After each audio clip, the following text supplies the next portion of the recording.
So, I just got back from seeing the Avengers Infinity War. Now, that's a movie that's about 10 years in the making, so it means a lot of different things to a lot of different people.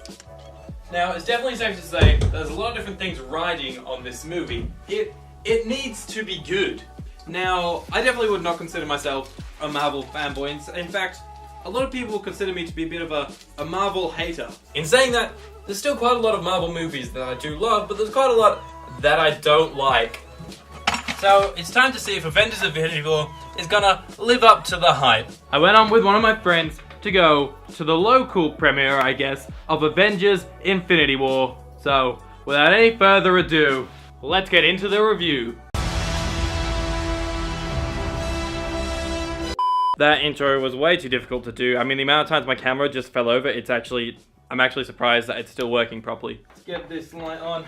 Bring on in some backlight, and we need a bit more light over here. My normal video light is temporarily out of action, so I'm using my small old one that I used to always use. Guys, welcome to my Avengers Infinity War review. This is going to be completely spoiler-free, which means, to be honest, there's not that much I can talk about, but hey, I'm going to talk about it anyways. With my reviews, I usually like to discuss the pros first, then move on to the cons. So as usual, let's get into it. It's been a while since I've done a review, hey? By the way, I just got back from the movies, so this is more of a reaction / review rather than just a review. Like, the things I feel about the movie now, I might feel a little bit different about in like a week or so once it's all soaked in. So my first pro is the cast. As always, the cast of the entire cinematic Marvel stuff the words up there, but they are great. Particularly, I preferred Benedict Cumberbatch in this movie than I did in the original Doctor Strange movie. This one was far better. His performance just felt a bit more polished. I guess he's had a whole movie and then a few years after that to work on it, and it was really good. It was really good. Well done, Benny. Tony Stark, as always, steals the show from me, and Tom Holland,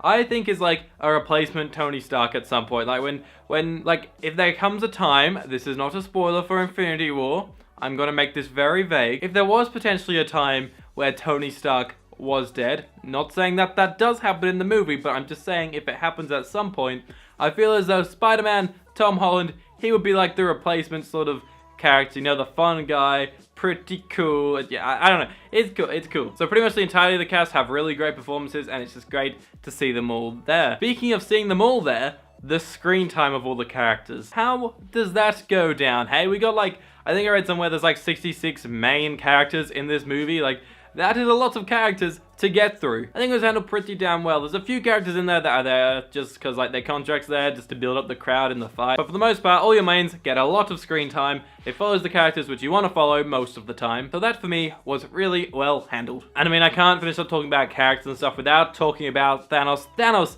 was amazing. Definitely the best villain in the Marvel Cinematic Universe by so far. I mean, that's not saying much, but it is still by so far. Visually, he looks pretty damn amazing. It's a bit crappy every now and then when he interacts with characters. Most of the time it's handled well, but there's a few times where he picks up characters and like you can tell it's like, yeah, you know, you can tell it's not real. But his performance and portrayal is also fantastic, so kudos to big man Thanos out there. So speaking of visually created characters, visual effects. How good were they on this movie? I was reading, I think I read like 9 different production teams in the credits that were actually working the visual effects in this movie. There's a few times there's a green screen that you're like, that doesn't quite work, but they usually cut away from those shots just as you're starting to notice it, so you don't really notice it too much, you know? But overall, the visual effects are pretty damn amazing. There's more visual effects in this movie than I think in any other Marvel movie. Maybe Guardians of the Galaxy. Probably Guardians has more visual effects, but hey. Who's counting, really, guys? Come on. Now let's talk about some direction. The fight scenes are directed amazingly by the Russo brothers. Those boys have a great knack for directing fight scenes. There's a bit of lens flare in this movie, like not as much as like Star Trek Into Darkness, but you know, I thought we'd moved away from the cool lens flare look, but they bring it back, works stylistically sometimes, but every now and then I see a shot and there's multiple times in this movie where there's like 4 lens flares on the screen at once, and I'm kind of like, do I need to bring sunglasses to the cinemas again? Did I just say again? Just to clarify, I've never brought sunglasses to the movies. That was just like a figure of speech kind of thing. Cinematography was great, you know, a lot of bright colors. They have a great color palette, unlike a certain cinematic universe or expanded universe. No matter what you change the name to, DC, there's no hiding from the fact that you are trying to mimic Marvel and you just can't. The script was also pretty well, I feel like, and the second act, the pacing was a little bit slower than the rest of the movie. That wasn't too bad, but there's a few times where I was like, let's move on from this. And moving on from those pros, let's move on to A few of the cons, not too many, but there's a few things that I did not like about the movie. As I was saying in the second act, you know, it felt like sometimes there was a bit you wanted to move on from. One or two characters every now and then will go on a little subplot, which kind of felt unnecessary, but kind of was necessary. It's not as bad, but it's kind of like the whole Canto Bight thing in The Last Jedi. Like, you know that Finn and Rose need to somehow find a way to get onto that ship, but they go on a massive sort of detour of how to get there where, you know, they could have written in some simpler way of doing it that would have reduced the screen time. They do that again in this movie with some sort of thing. Not as bad as The Last Jedi did it though. Don't worry, it's only for a few minutes where you start to go, this is getting out of hand, and then when that plot line actually starts to pick up, it gets pretty damn cool. My second con is it does jump around quite a bit. It's not terrible, it's not even bad, it's still good. It just, every now and then there's a scene and it's like, oh, okay.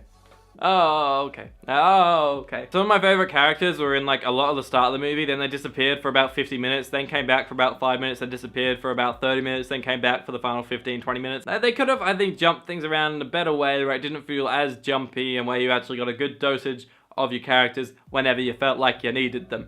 My next flaw is just some character decisions. You know, every now and then a character would do something and I'd be like, is that what they would do? Surely they're smarter than that kind of situation. You'll know what I mean when I watch it. There's some big consequences when characters make those sort of decisions. I just wish they thought that through a bit more. Like, if they were actually a real person, would they make that decision, you know? And my final flaw that I have with it isn't so much against the movie, it's about the marketing. It was a little bit predictable just because we'd seen stuff in the trailers. When you watch the trailer, you got a rough idea of what the structure of the film is going to be. That's pretty much the way it follows. A few things in there, a lot of surprises. Actually, I just thought of one last flaw. I didn't write it down in my notes, but I just kind of remembered it. A lot of times in the movie, they rely on the, oh no, this character's toast. And then next minute, another character that wasn't in the scene before has now rocked up and is saving the day. It works well the first couple of times, can be pretty funny at times, but every now and then it just sort of happens.